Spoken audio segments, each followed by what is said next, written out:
નર્મદા જિલ્લામાં અનરાધાર વરસાદ અને રેડ એલર્ટની ગંભીર પરિસ્થિતિ વચ્ચે આરોગ્ય તંત્ર દ્વારા માનવતા અને સતર્કતાનું ઉત્કૃષ્ટ ઉદાહરણ પૂરું પાડતા ઓપરેશન સેફ ડિલિવરી અભિયાન હાથ ધરવામાં આવ્યું હતું. ભારે વરસાદને કારણે સંપર્ક વિહોણા બની શકે તેવા વિસ્તારોમાંથી આરોગ્ય ટીમ દ્વારા 142 જેટલી સગર્ભા બહેનોને ઓળખ કરી અને સર્વે હાથ ધરવામાં આવ્યો હતો.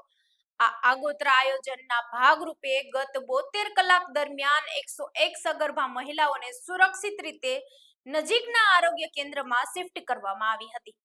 આરોગ્ય વિભાગની આ સમય સૂચકતાના પરિણામે 25 સગર્ભા બહેનોને હોસ્પિટલ ખાતે સુખદ અને સફળ પ્રસૂતિ કરવામાં આવી. હાલમાં તમામ 25 નવજાત શિશુઓ અને તેમની માતાઓને સંપૂર્ણપણે સ્વચ્છ અને સુરક્ષિત છે. 108 એમરજન્સી સેવા અને આરોગ્ય વિભાગની આ સહાયનીય કામગીરી બદલ અસરગ્રસ્ત પરિવારો તંત્રનો આભાર વ્યક્ત કર્યો છે.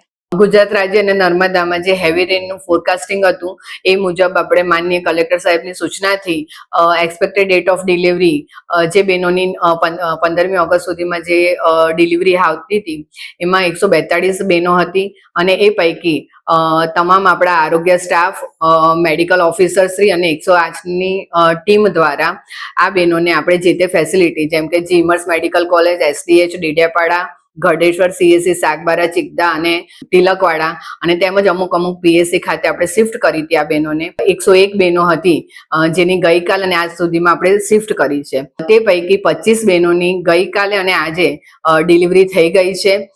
તમામ બહેનોની ડિલિવરી સારી રીતના થઈ છે અને માતા અને બાળક બંને સ્વસ્થ અને સુરક્ષિત છે. એ જોવા જઈએ તો આપણે આ પૈકી ગઢેશ્વર તાલુકામાં 6 ડિલિવરી, નાંદોદ તાલુકામાં 6 ડિલિવરી, ડેડિયાપાડામાં 1, ચિકદામાં 5, સાગબારામાં 4 અને તિલકવાડામાં 3 ડિલિવરી થઈ ગઈ છે. હાલ એ બહેનો દવાખાનામાં દાખલ જ છે અને જ્યાં સુધી એમને જે પ્રોપર જે ડિસ્ચાર્જ હોય છે એ કરવાનો થાય છે એ બધું ચેક કરીને જ આપણે ડિસ્ચાર્જ કરીશું.